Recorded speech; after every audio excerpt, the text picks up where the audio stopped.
Assalamualaikum warahmatullahi wabarakatuh. Alhamdulillahilladzi wa kafa wa ala ibadihi alladzina istafa, amma ba'd. Bertemu kembali di program channel Lutfi NZ Channel. Salah satu program yang keren. Kali ini kita akan membahas satu di antara beberapa nabi yang dianggap kontroversi, dianggap misterius. Yang kisahnya dicantumkan dalam Al-Quran surah Al-Kahfi ayat 65 sampai dengan ayat 82, yaitu Nabi Khidir alaihissalam. Nanti kita akan tanyakan bagaimana asal-usul kisah dari mana perjalanan hidupnya, yang akan dibahas secara panjang dan lebar oleh Kang Lutfi. Sebelumnya, bagaimana kabarnya Kang Lutfi? Alhamdulillah fine aja nih, sehat selalu. Selalu secara segar terus Kang Lutfi nih. Harus dong. Selalu ceria. Harus. Mantap sekali. Bagaimana tuh Kang? Kisah yang sangat sampai hari ini masih banyak diperdebatkan soal bagaimana kisah Nabi Khidir alaihissalam. Apakah masih hidup atau sudah meninggal? Atau seperti apa itu kisahnya Kang? Mulai aja ya, langsung ya. Langsung, semoga. Assalamualaikum warahmatullahi wabarakatuh. Waalaikumsalam warahmatullahi wabarakatuh. Terima kasih Bang Ami, ini kita baru duet ya. Ini Bang Ami ini udah kenal lama nih.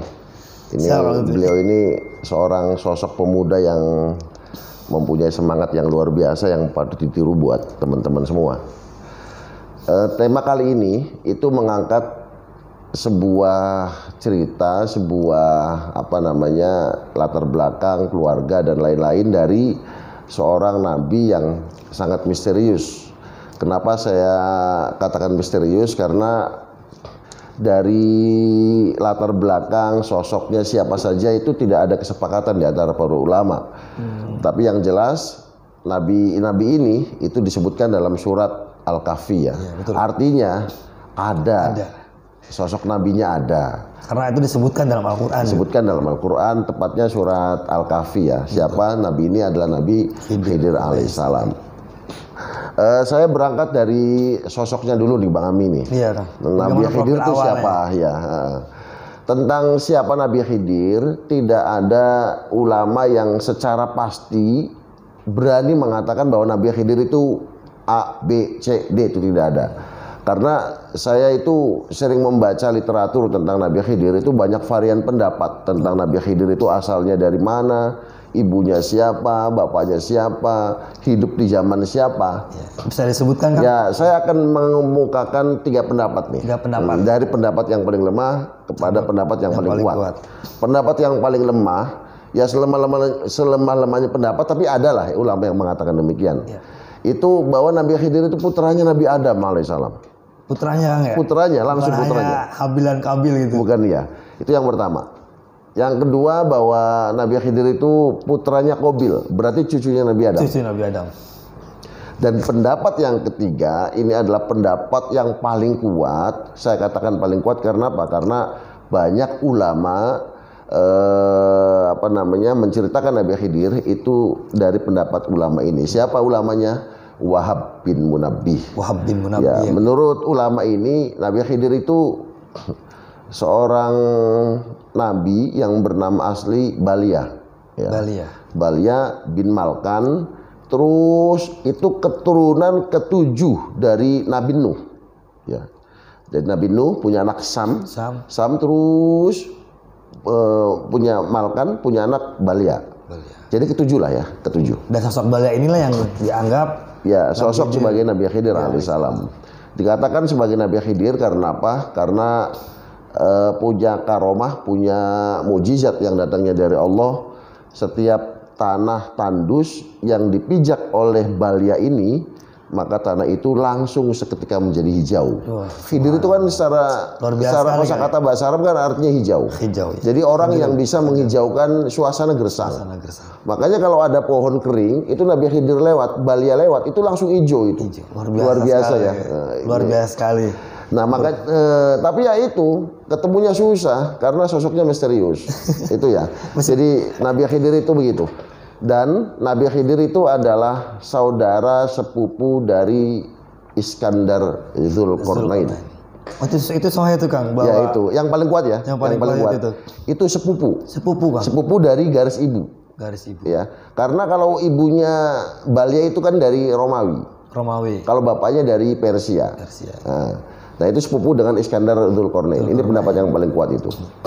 Artinya sosok Balia bin Malkan itu jauh sebelum Nabi Musa. Jauh. Ya kalau Iskandar Dzulqarnain kan sebelum Nabi Musa. Iya. Berarti adanya. Kan kalau dalam Al-Quran itu bahwa cerita bagaimana pertemuan Nabi Khidir itu kan dengan Nabi Musa ya. Iya. Padahal Nabi Khidir itu jauh hidup sebelum Nabi Musa alaihissalam.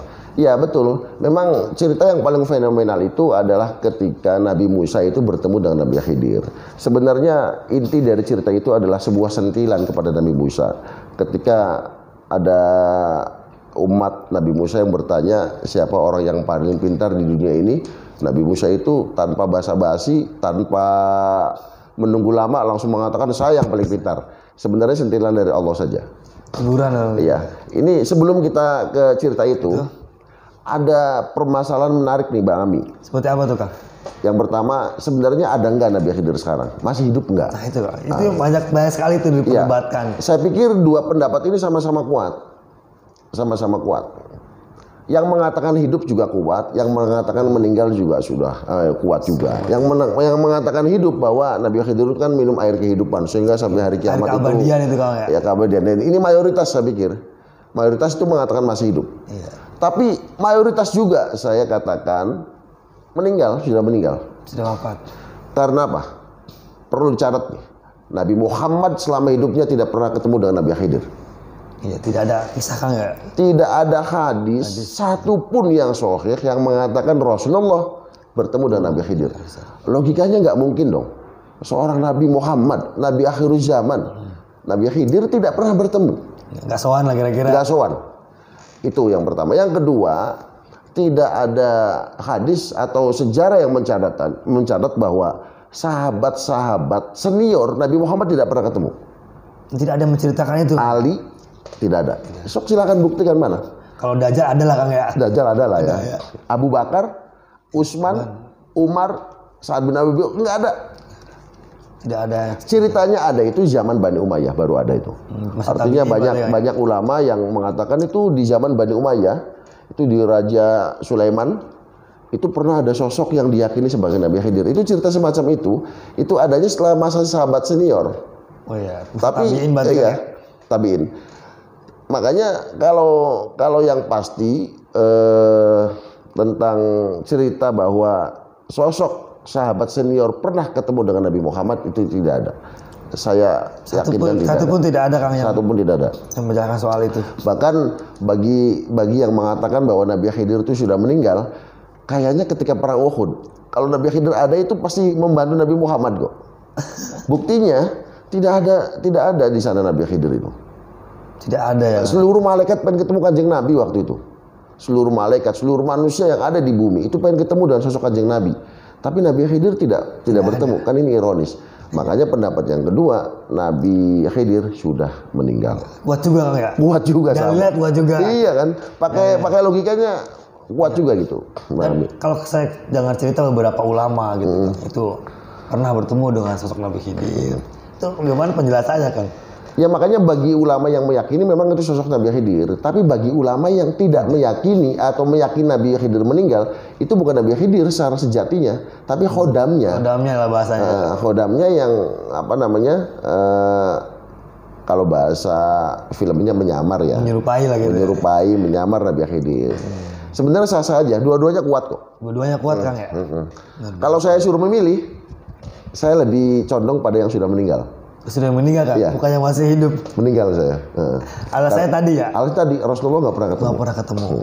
Betul. Kalau Bang Abi mau meyakini, saya ikut ulama yang paling aja lah, hidup aja lah. Terserah aja, bebas aja gitu. Karena saya beberapa kali mendengar gitu cerita beberapa kiai ulama yang bertemu dengan sosok Nabi Khidir. Ya, jangan jauh lah di sekitar kita di ulama kiai Buntet pun kan kita mendengarkan bahwa banyak kiai di Buntet itu pernah bertemu dengan sosok Nabi Khidir alaihissalam. Ya bukan hanya sosok kiai saja Bang Abi. Banyak sosok wali juga yang bertemu dengan Nabi Khidir yang paling fenomenal itu Syekh Abdul Qadir Jailani dan Sunan Kalijaga.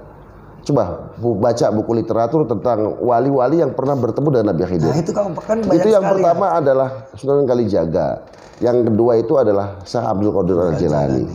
Pokoknya kalau kita ngebahas soal wali-wali itu erat kaitannya kan dengan sosok Nabi Khidir. Tapi jangan salah ya, Nabi Khidir juga kadang-kadang tidak tahu bahwa yang di depannya itu adalah orang yang lebih tinggi derajatnya daripada beliau. Pernah. Jadi gini ceritanya dongengnya. Bagaimana ceritanya? Ini menarik sebenarnya.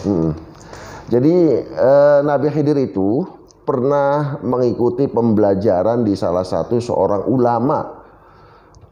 Ini Nabi Khidirnya nyamar.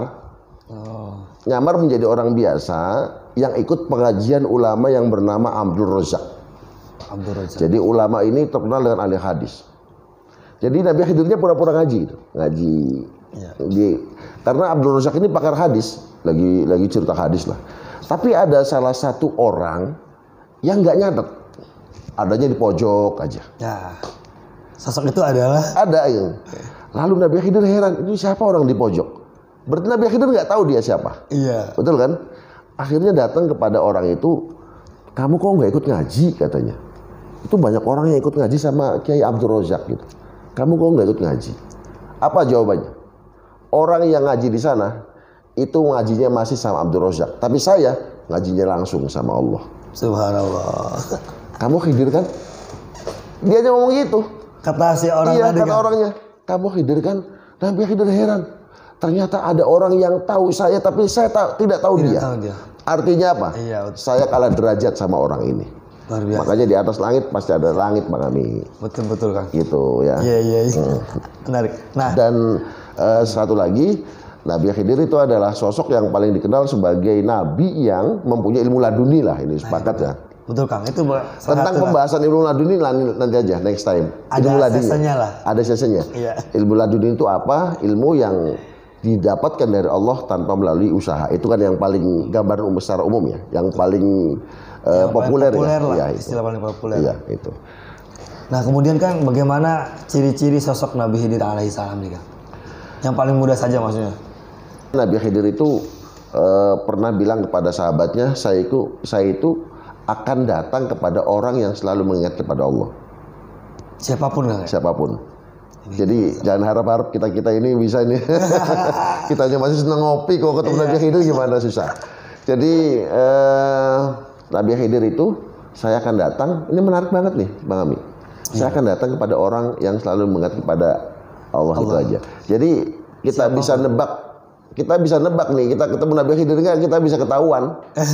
Ngukur awak dewek kalau bahasa Jawanya. Iya, kurang zikirnya kan. Luar biasa. Itu dari sekian banyak kontroversi Kang ya. Iya. Artinya masih nama hidup atau sudah meninggal. Iya. Apalagi Kang di antara kontroversi Nabi Khidir alaihi salam. Memang dalam khazanah ilmu keislaman ada banyak nabi ya yang diyakini masih hidup kan. Iya, ada Nabi Ilyas, ada Nabi Isa, Nabi Idris tapi yang tiga ini itu tidak terlalu dibahas. Iya, karena di Al-Qur'annya pun ada. Iya, karena Nabi Khidir yang paling dibahas. Karena sosok Nabi Khidir sebagai nabi pun itu masih diperdebatkan apa nabi, apa wali atau orang biasa yang soleh gitu.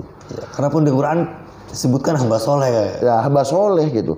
Tapi ulama itu meyakini bahwa ini adalah nabi. Karena apa? Karena perintah Allah kepada Nabi Musa untuk belajar kepada sosok Nabi Khidir berarti ya nabi juga gitu. Karena seorang nabi disuruh belajar ke orang yang di bawahnya kayaknya nggak mungkin. Betul. Minimal sama. Ya, derajat lah ya. Jadi kita yakini di sini Nabi Khidir nabi saja. Nabi. Itu lebih aman. Ya, lebih aman dan memang banyak ulama yang mengatakan demikian, Bang Ami. Luar biasa sekali kan sosok Nabi Khidir alaihissalam ini ya. Luar biasa. Hingga hari ini pun banyak diperdebatkan. Ya. Selain tadi nabi yang masih hidup, ada Nabi Isa, Nabi Ilyas, kemudian Nabi Idris alaihissalam, ada lagi sosok yang hingga kini masih diperdebatkan, yaitu sosok Nabi Khidir alaihissalam. Kemudian di antara beberapa di Quran tuh sosok Nabi Khidir alaihissalam sosok nabi yang mengajarkan banyak hikmah dan kebijaksanaan. Itu seperti apa? Memang sosok Nabi Khidir itu digambarkan sebagai sosok yang mengajarkan kebijaksanaan. bijaksana itu apa? Ini banyak juga literatur yang membahas tentang ini. Yang jelas bijaksana itu adalah menempatkan sesuatu perkataan sesuai dengan tempatnya. Udah cukup itu aja. Itu bijaksana itu kan? Ya bijaksana ya. Nah, soal hikmah ini kan garis besarnya seperti apa? Ya nggak beda jauh sih dengan bijaksana sebenarnya. Saya akan cerita tentang Nabi Khidir yang insya Allah di dalam cerita ini banyak sekali hikmah dan pelajaran yang diambil. Ini penting sekali kan? Ya. Jadi Nabi Khidir itu pernah tidur Bang Ami. Nabi Khidir juga manusia. Jadi tidur juga. Tidur juga. Tidur, di tengah tidur Nabi Khidir mimpi. Mimpi disuruh sama Allah untuk berjalan ke arah barat. Nanti setelah berjalan kamu akan mengalami 5 hambatan, 5 ujian, 5 situasi. Menarik juga ini kan? Iya. Seperti apa itu? Yang pertama, udah intinya gini. Jadi Nabi Khidir itu besoknya itu langsung bergegas nih. Bergegas. Misi itu Kang ya? Misi sesuai dengan mimpi dari Allah itu. Berjalan ke arah barat. Pesan yang pertama kata Allahnya dalam mimpi itu, apapun yang kamu temui, kamu harus memakan. Apapun Kang ya? Apapun yang kamu temui ketika perjalanan ke barat itu, kamu harus makan. Itu yang pertama. Yang pertama. Yang kedua,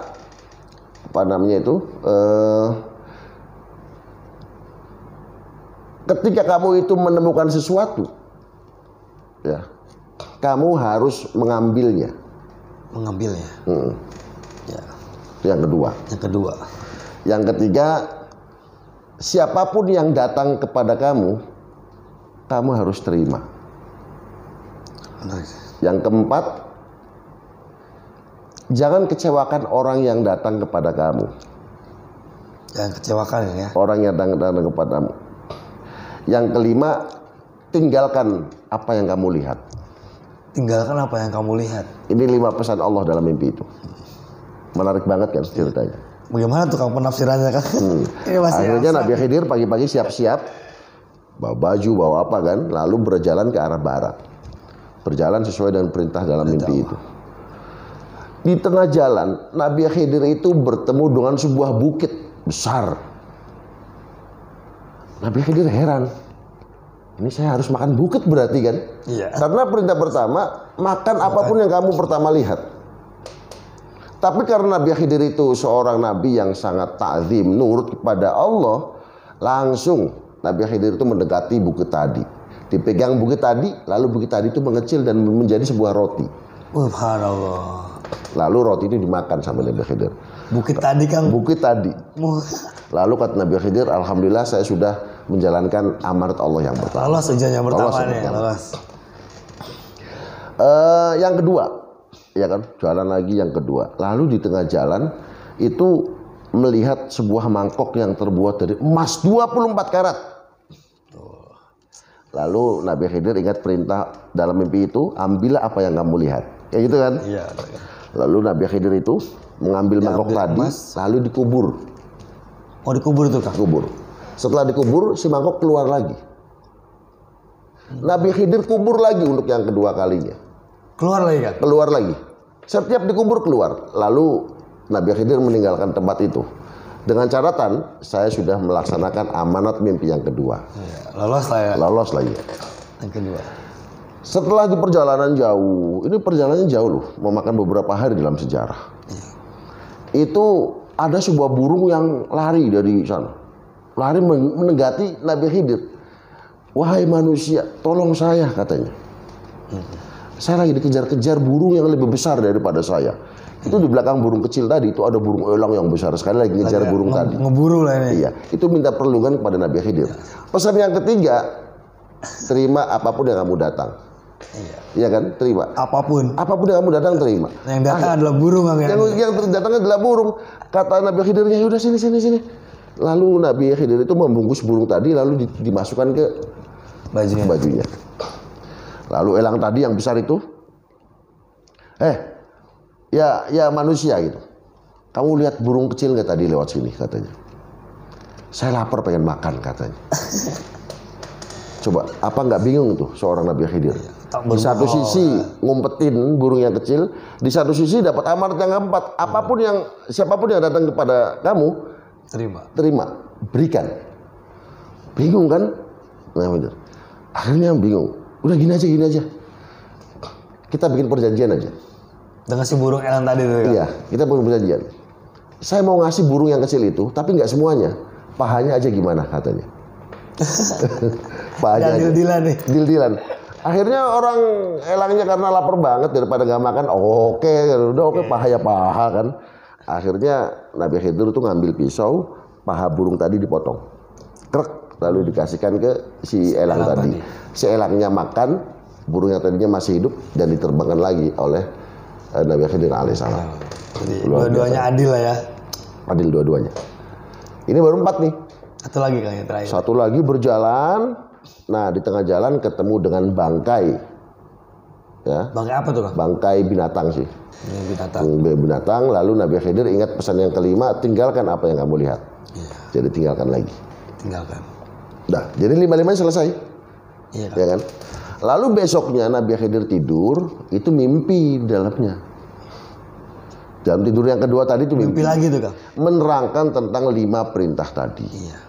Apa itu? Perintah yang pertama, sebenarnya bukit yang kamu makan itu bukan sebuah bukit sejatinya, tapi sebuah amarah besar. Ketika kamu menghadapi marah dalam keadaan bersabar, maka marah itu akan semakin kecil dan bisa ditahan sama kamu. Kamu bisa menahannya. Itu hikmahnya kan, iya. Luar biasa. Bang Abi kalau lagi marah sama orang, sabar dulu lah. Sabar dulu, nanti juga marahnya tambah kecil. Hilang nanti. Nah, luar biasa ini. Luar biasa sekali Kang. Ya. Penafsiran dari sosok dari bukit tadi adalah bahwa kesabaran itu Kang. Kesabaran. Bukit itu adalah kesabaran. Bukit adalah tanda dari kesabaran. Ya. Yang kedua, mangkok itu bukan mangkok sebenarnya. Kata mimpinya. Emas tadi Kang ya? Iya, emas mangkok itu sebenarnya sejatinya bukan mangkok yang sebenarnya. Tapi itu adalah sebuah kebaikan. Ketika kamu menempatkan sebuah kebaikan dalam kerahasiaan, maka Allah pasti akan membuka kebaikan itu. Subhanallah. Gitu. Luar biasa sekali. Jadi kebaikan itu kalaupun kita tutupi, tetap Allah tuh akan memunculkan kebaikan itu. Iya. Kembali kepada orang yang melakukan kebaikan tadi Kang ya. Itu. Luar biasa ya. Itu, kan. Jadi insya Allah nih teman-temannya semuanya, kalau kita melakukan kebaikan, maka Allah pasti akan membuka kebaikan itu pada orang lain. Makanya disunahkan kalau kita sedekah melakukan kebaikan ya rahasia. Itu. Nah, ini diantaranya Kang ya. Iya. Dikubur munculin lagi sama Allah, kubur munculin lagi, kan di mimpinya begitu Bang. Betul Pak. Luar biasa sekali. Hikmah dari yang kedua itu Kang. Yang kedua. Yang ketiga, burung itu diibaratkan sebuah amanat. Ya. Kamu harus bisa memegang amanat. Ketika ada orang datang kepada kamu, maka terimalah. Ketika amanat itu sudah ada sama kamu, maka terima amanat. Iya betul. Karena itu permintaan si burung kecil tadi Kang ya? Iya, permintaan si burung kecil tadi. Betul. Makanya kita itu sebagai manusia yang paling hebat itu adalah orang yang bisa memegang amanat. Iya. Makanya dalam sifat wajib bagi Rasul kan siddiq, tabligh, siddiq, amanah, ada amanah di sana. Amanahnya, Kang. Karena sesuatu yang berat. Iya betul. Makanya ketika orang itu datang kepada kamu, amanat itu datang kepada kamu, maka peganglah amanat itu. Itu tergambar dalam sebuah burung. Luar biasa sekali. Ternyata sosok burung itu menggambarkan amanah. Iya. Ya? Tapi burung itu bukan berarti amanat Bang semuanya. Ya. Nanti lihat burung di kebun binatang, waduh ini amanah. Amanah berarti ambil. Amanah banyak banget jadi ambil nih, jangan bahaya itu. Ini satu ilustrasi ya. Ilustrasi saja, luar biasa. Luar biasa sekali ya. Yang terakhir kan tadi. Yang keempat ya. Yang keempat, ketika elang itu datang meminta bantuan kamu, maka kamu harus memberikan apapun yang kamu punya, walaupun kamu suka. Ya. Misalnya ada orang butuh nih kepada Bang Ami, maka Bang Ami harus memberikan apa yang Bang Ami punya. Syukur-syukur yang Bang Ami suka dari Bang Ami. Ya kan? Nabi Muhammad kurang apa coba? Nabi Muhammad itu pernah nih, saya kaitkan dengan zaman Nabi Muhammad ya. Suatu hari di Mekah itu musim dingin. Sampai Rasulullah itu saking dinginnya membuat mantel kalau bahasa selimutan. Di tengah-tengah selimutan itu ada seorang perempuan tua kedinginan juga lalu meminta selimut yang Rasulullah punya. Lalu Rasulullah tanpa basa-basi, tanpa pikir panjang, tanpa ya langsung memberikan mantel tadi. Ini sosok Rasulullah ya. Makanya sejalan dengan peristiwa Nabi Khidir. Apapun yang diminta sama orang, jika kamu punya, maka berikanlah. Syukur-syukur apa yang diberikan adalah yang disukai. Apa yang diberikan itu adalah yang kamu sukai. Betul. Ini perintah yang keempat. Yang keempat. Dan yang terakhir, bangkai itu diibaratkan sebagai sesuatu yang jelek. Lebih spesifiknya, bangkai itu adalah ghibah. Ghibah. Makanya ketika kamu hidup, tinggalkanlah ghibah. Ya. Orang ghibah itu seperti makan bangkai saudaranya kan. Nah itu, ya kan itu kan berasal dari cerita-cerita Nabi Khidir itu. Ternyata sosok bangkai ini dilahirkan sebagai bagaimana orang yang ghibah itu kan. Iya. Karena waktu zaman Nabi itu begini Bang. Ini pas banget dengan cerita Nabi Khidir ya. Itu waktu zaman Nabi, kalau misalnya ada orang ngomongin orang, itu bau bangkai. Langsung saat itu juga? Langsung saat itu juga. Masya Allah. Makanya misalnya ada bau bangkai, itu sahabat-sahabat langsung bilang, wah ini lagi ada orang ngomongin orang ini. Ngomongin orang ya? Dari mana nih bangkainya? Oh dari sana, berarti dari sana. Kalau kuping yang bunyi Kang ya katanya? Kalau zaman sekarang bukan berarti bau bangkainya hilang. Saking baunya Kang. Sampai orang itu nggak kerasa. Saking banyaknya orang yang ngomongin orang, sampai orang itu nggak kerasa. Ya kayak kita gini. Kayak ada orang yang kerja di pabrik terasi. Iya. Mungkin kita yang baru masuk ke sana mah bau banget. Bau banget udah. Tapi bagi orang yang di dalamnya, saking baunya sampai nggak bau. Iya. Karena sudah terbiasa. Harus terbiasa. Makanya zaman sekarang itu bukan berarti bau bangkainya hilang. Iya. Saking banyaknya orang yang ngomongin sehingga bau bangkai itu biasa. Iya. Itu. Karena beberapa orang ada nih grup gibah dewasa banyak. Makanya itu pesan Allah kepada Nabi Khidir, jauhilah ghibah, pesan yang 5. Ini saya pikir ceritanya Masya Allah. Ini menarik sekali Kang. Iya. Banyak pelajaran dari kisah Nabi Khidir ini, bagaimana kita bisa mengambil manfaat dari kisah yang telah disampaikan tadi oleh Kang Lutfi tentang sosok bagaimana Allah memberikan 5 misi kepada Nabi Khidir alaihissalam, dan sosok Nabi Khidir berhasil menjalankan misi itu, dan ternyata misi itu adalah sebuah ilustrasi dari sebuah akhlak yang baik gitu kan. Betul. Bagaimana menjalankan hidup yang baik gitu kira-kira. Itu menarik sekali itu Kang kisahnya Kang. Itu terdapat dari mana referensi itu Kang? Wanepiro ada. Ini menarik sekali nih kita ini Kang. Iya. Kalau saya itu menerangkan tentang Nabi Khidir dari A sampai Z, saya pikir sebenarnya juga nggak cukup. Iya, karena masih banyak referensi banyaknya perdebatannya, bukunya juga yang terkait dengan Nabi Khidir. Makanya saya ambil yang simpel aja. Ya ini menarik sekali itu kan. Ya, biar nanti tema selanjutnya kan next time aja. Ya, kita bisa bahas. Berseri. Siap. Ini menarik sekali kan. Kisah Nabi Khidir dari bagaimana Nabi Khidir menjalankan misi tadi. Iya, betul. Di samping sosok Nabi Khidir ada sosok yang kontroversi ya. Iya. Gitu. Mungkin cukup ya Bang? Ini cukup kita. Kita akan lanjutkan di sesi berikutnya. Kita akan membahas banyak hal tentang sosok Nabi Khidir dan sosok nabi-nabi yang lain. Mudah-mudahan dari apa yang telah kita bahas hari ini, dari kisah yang sangat menarik, dari sosok Nabi Khidir yang kontroversi ini, mudah-mudahan kita bisa mengambil manfaat. Terima kasih Kang Lutfi, mudah-mudahan sehat selalu. Ya, sama-sama Bang Ami. Terus sehat, semangat.